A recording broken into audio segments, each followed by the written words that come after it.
মোহনলালের কাশীপুরে একটা অনেক বড় অনাথ আশ্রম ছিল। ওই অনাথ আশ্রমে 25 জন বাচ্চা থাকতো, যাদের দেখাশোনা শান্তা দেবী করতেন। একদিন অনাথ আশ্রমে সরিতা নামের মেয়ের জন্মদিন ছিল, তো মোহনলাল সরিতার জন্য কেক নিয়ে আসে। চলো, সব বাচ্চারা হলে একত্রিত হয়ে যাও। আজকে সরিতার জন্মদিন, তাহলে আগে আমরা কেক কাটবো। তারপর সব বাচ্চারা একসাথে বসে খাবার খাবে। সব বাচ্চারা খুব খুশি হয়ে যায়। ওই অনাথ আশ্রমে রাহুল নামের 6 বছরের একটি ছেলে ছিল, যার কেক খুব পছন্দ ছিল। আজ তো আমরা কেক পাবো, ইয়ে, আজ আমরা কেক পাবো। হলে সব বাচ্চারা একত্রিত হয়ে যায় আর সরিতা নিজের কেক কাটে। চলো, এখন সবাই টেবিলে বসে পড়ো আর আনন্দে কেক খাও।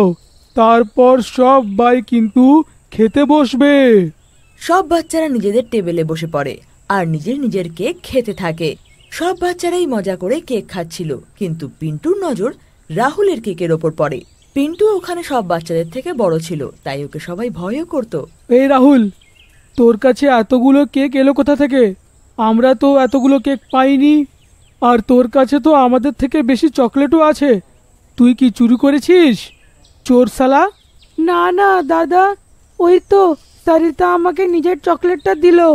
আর আমি তো কেক খুবই পছন্দ করি, তাই জন্যে মোহনলাল কাকু আমাকে একটু বেশি কেক দিয়ে দিল। এইসব অজুহাত দিস না তুই। আমি সব জানি। তুই কেক আর টফিগুলো চুরি করে নিয়েছিস, তাই জন্যে চুপচাপ আমাকে দিয়ে দে। না পিন্টু, আমি সত্যি চুরি করিনি, আমি এগুলো পেয়েছি। মনে হয় তুই এইভাবে শুনবি না। পিন্টু রাহুলের সব কেক আর চকলেট কেড়ে নিতে থাকে, যার কারণে রাহুল চেয়ার থেকে নিচে পড়ে যায় আর ওর মুখে আঘাত লাগে। রাহুল খুব কাঁদে, কিন্তু পিন্টুর ওর ওপর এক ফোঁটা মায়া হয় না। তারপর সবার জন্য খাবার আসে, সবাই আনন্দ করে খায়, কিন্তু রাহুল খেতে পারে না। ওর মুখে আঘাত লাগার কারণে ওর দাঁত ব্যথা করতে থাকে। তখনই ওখানে শান্তা দিদি আসে। কি হয়েছে রাহুল, তুমি খাবার খাচ্ছ না কেন? আমার দাঁতে ব্যথা করছে দিদি, মনে হয় ওটা নড়ছে, তাই আমি খাবার খেতে পারছি না। ও, তাহলে ঠান্ডা জলে তুমি গিয়ে কুলকুচি করে নাও আর গিয়ে চুপচাপ শুয়ে পড়ো। ঠিক আছে দিদি। রাহুল ওয়াশরুমে গিয়ে ঠান্ডা জলে কুলকুচি করে, কিন্তু যেই কুলকুচি করে ওর দাঁতটা খুলে ওয়াশ বেসিনের পাইপ হয়ে একটা খাদে গিয়ে পড়ে, যেখানে একটা ডাইনি থাকতো। ওই ডাইনির মুখে কালো ভাঙা দাঁত ছিল, আরও অনেক বছর ধরে কোনো বাচ্চার দাঁতের অপেক্ষা করছিল। ডাইনি রাহুলের দাঁত দেখে খুব খুশি হয়ে যায়, আর তারপর ডাইনি নিজের মুখের কালো দাঁত খুলে ওর বদলে রাহুলের দাঁত লাগিয়ে নেয়। নতুন দাঁত, কত সুন্দর আর কি মিষ্টি দাঁতটা। এটা নিশ্চয়ই কোনো ছোট মিষ্টি বাচ্চার হবে। আমার আরো দাঁত দরকার, অনেকগুলো। ডাইনি ওই দাঁতটা ওপর দিকে ফেলে আর ওটা পাইপ হয়ে ওয়াশ বেসিন থেকে বেরিয়ে আসে। এ কি, আমি তো এর মধ্যে এক্ষুনি নিজের সাদা দাঁত ফেলেছিলাম, তো তার বদলে এই কালো দাঁত কোথা থেকে এলো? রাহুল ওই কালো দাঁতটা হাতে নিয়ে দেখতে থাকে। তখনই ডাইনি নিজের খাট থেকে ওকে ডাক দেয়, বাবু, আমার শোন না বাবু। এই আওয়াজ কোথা থেকে আসছে? আমি এখানে, এই ওয়াশ বেসিনের নিচে। রাহুল ওয়াশ বেসিনে কান দিয়ে শোনার চেষ্টা করে। সত্যি কি তুমি এই ওয়াশ বেসিনের নিচে আছো? কিন্তু তুমি কে? আমি কে সেটা তুমি পরেই জানতে পারবে। তুমি আগে যাও আর এই দাঁতটাকে নিজের বালিশের নিচে রেখে দাও, আর দেখো কাল সকালে কি হয়। রাহুল ওই দাঁতটাকে নিজের বালিশের নিচে রেখে শুয়ে পড়ে, আর ভোরবেলা নিজের বালিশের নিচেও অনেকগুলো টাকা পায়। রাহুলের কাছে এতগুলো টাকা দেখতে পেয়ে পিন্টু ওকে জিজ্ঞেস করে, এই ছেলে, সত্যি করে বল, এই টাকাগুলো কোথা থেকে চুরি করে এনেছিস? রাহুল ভীষণ ভয় পেয়ে যায় আর সব সত্যি কথা বলে ফেলে। পিন্টুর এবার রাহুলের কথা শুনে ভীষণ লোভ হয়। রাত্রে যখন সবাই ঘুমিয়ে পড়ে, পিন্টু বাথরুমে গিয়ে নিজের দাঁত ভেঙে ওয়াশ বেসিনে ফেলে দেয়। খাদে নিচে ওই ডাইনি সেই দাঁত তুলে নিজের মুখে লাগিয়ে নেয়, আর তার বদলে একটা কালো খারাপ দাঁত ওয়াশ বেসিনে ওপরে ছুঁড়ে দেয়। খুব ভালো ছেলে, তুমি এভাবেই আমাকে দাঁত এনে দেবে, আর আমি তার বদলে তোমাকে কালো দাঁত দেব, যেটাকে বালিশের নিচে রেখে তুমি অনেকগুলো টাকা পেয়ে যাবে।